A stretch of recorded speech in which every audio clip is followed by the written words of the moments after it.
Hello, BookTube. I've been seeing lots of videos in my BookTube subscription feed for the Reading Rush, which is an event that's going on from July the 22nd today until the 28th, and that was originally partially, I guess, created by Ariel Bissett when it was known as BookTubeathon, and was a beloved event on BookTube. Ariel Bissett is one of the two people who made the announcement video, but she does not appear to be one of the dozen people who are hosting it. And they're giving it the deluxe treatment, the Reading Rush. It has its own YouTube channel, it has its own website, it has its own merch, it has its own separate hosts for Twitter and for Instagram and for BookTube, and there are discussion boards to talk about books. There are reading sprints and video challenges and the whole 9 yards for this event. And it starts today, and there are prompts. And the prompt for the first day is to read a book with purple on the cover. The prompts are really good. The first one is read a book with purple on the cover. The second one is read a book in the same spot the whole time. The third is read a book you meant to read last year. The fourth is read an author's first book. Number 5 is read a book with a non-human main character. Number 6 is pick a book that has 5 or more words in the title. And number 7 is read and watch a book-to-movie adaptation. Those are a lot of fun. And even so, I think I originally was going to give the Reading Rush a miss this year for a couple of reasons.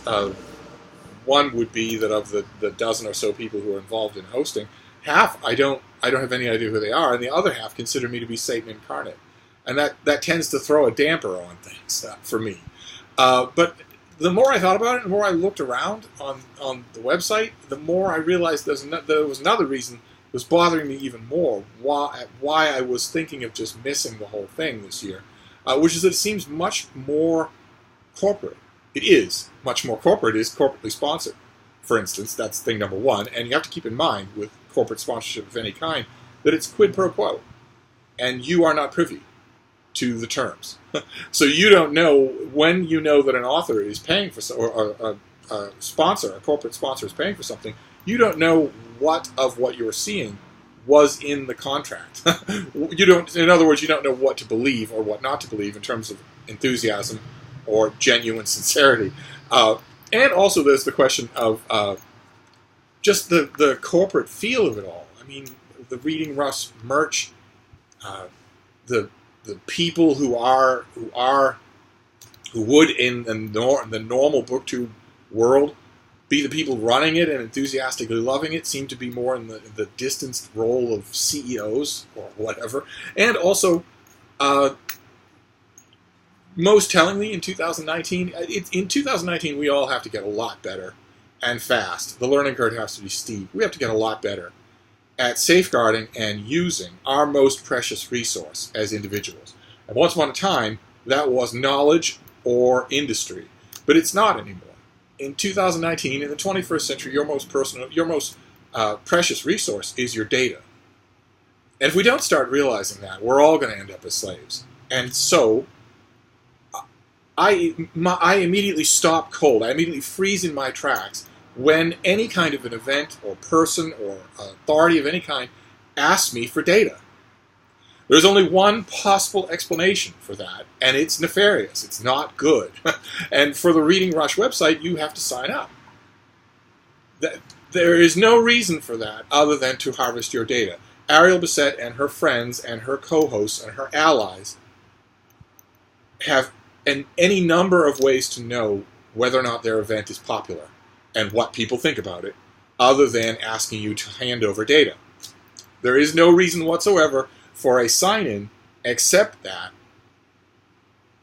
a corporate entity will want it. They will want information in order to harvest it and buy it and sell it. That really gives me the willies. It really does. There is absolutely no other reason why a Reading Rush website would need you to sign in and create a profile. None whatsoever. You can talk all you want about weeding out anonymous trolls or whatever, but you're giving data, and you shouldn't do that. So I was going to give the whole thing a miss this year, despite the energetic prompts and despite how I know how enthusiastic people get about this. But then I watched them. I've watched a whole bunch of videos, including by some booktubers that I absolutely love, and I don't know. I thought I would dip a toe in. I thought I would dip a toe in. So I don't know what to say about the corporate nature of it all.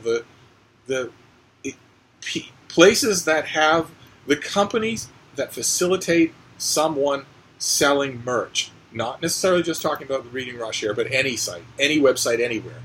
The companies that facilitate that, because of course, a YouTuber who shot to fame eating cups of raw cinnamon doesn't have any idea how to run a store or deal with international taxes and shipping and franking rates. None of these booktubers or YouTubers do. None of them know how to do that. There are companies that do that. And those companies exist to harvest data and buy it and sell it. Now, there's an argument to be made, maybe a faint, somewhat silly argument to be made, that the YouTubers involved in using those services are at one remove of culpability, but either way, don't give your data. Don't give away your data. Don't do it. Or if the government is making you, because if you don't, you'll lack essential services, I guess you have no choice. But we have to get smarter about giving away data to just people who ask for it. So I guess my informal advice here about the Reading Rush is don't join the website. Take part in the readathon if that's what you want to do. These are fun prompts, and the enthusiasm, the communal spirit, is definitely fun. But safeguard your data. Don't. But anyway, I don't know that I want to do a TBR for the Reading Rush, because TBRs are always perilous for me. I read a lot, but I want to do the prompts day by day. I think that might be fun. And for prompt number 1 is read a book with purple on the cover, and I have one for you. This is by Kwame Mbalia, and it's called Tristan Strong Punches a Hole in the Sky. And I do believe I see some purple on there, yes? I think I do. I think I see some purple on there. This is, I believe, a debut novel. It's in an imprint, a middle grade imprint, that was created and sustained by Rick Riordan, who is paying it forward, which is great. When established authors like him or James Patterson create an imprint specifically designed to get new or newer authors a larger audience, and this has a very neat premise. The premise is what attracted me to read it in the first place. I think this comes out. When does this come out? Oh goodness gracious! The release date on the ARC here is blacked out. That's not good. So there might be a change in the release date. Maybe this doesn't come out until next year. I don't know. But the book starts in Chicago with a young boy named Tristan Strong, who's just lost his best friend and inherited his best friend's journal, and is at odds. He's been seeing a grief counselor. He doesn't know what to make of life with his best friend gone, and he is supported by his parents and constantly given a hard time by his old school grandfather. When the book opens, he has just recently lost a boxing match, and his parents are encouraging, but his grandfather is merciless, saying, you're bringing shame on the whole family. And the family and the grief counselor think it might be good for him to get away from Chicago and go to Alabama, to go to his Nana's place in Alabama. It's a long car drive. And he agrees. Tristan has self-confidence issues, to put it mildly. He's his own harshest critic. His grandfather notwithstanding, he's his own harshest critic. And when he gets to his Nana's place, he quickly enters a fantasy world that is populated by African gods, African mythology, West African folklore figures, African-American folklore figures like John Henry and Brer Rabbit.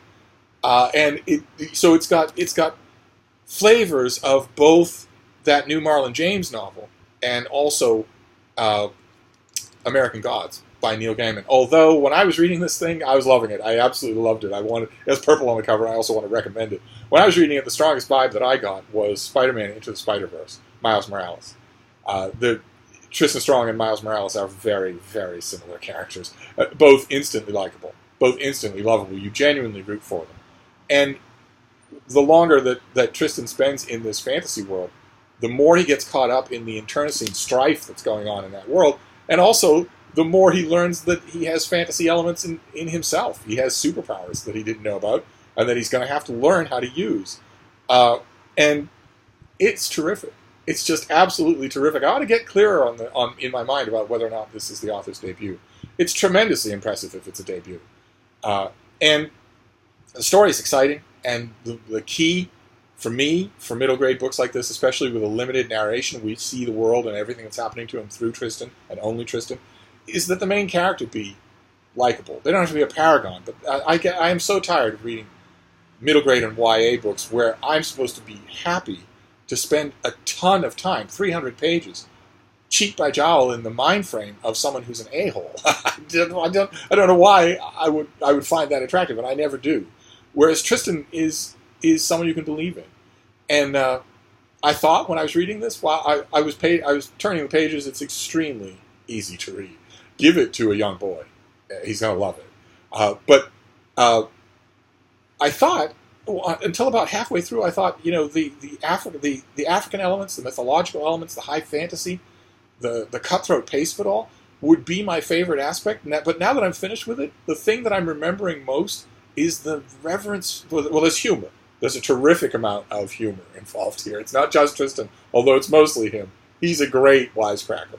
But it's also the love of storytelling. The whole book is just imbued with a love of storytelling that never goes far away. It turns out that his best friend's journal is a crucial element in this whole story. So the storytelling and the shaping of stories about heroes and villains is essential to the whole book in such an organic feeling way. It never feels heavy-handed, which was great. And there's also, of course I'm not going to give anything away, but there is an emotional gut punch involving his dead best friend. That it comes at just the right time. It's handled in just the right way. So in terms of the Reading Rush's first prompt, a book with purple on the cover, I want to show you and also strongly recommend Tristan Strong Punches a Hole in the Sky. This is just a terrific middle grade book. So I'm going to wrap this video up here, and if I'm correct, I will. If I stick with it, I will do a prompt for every day, and we'll just talk about a book every day.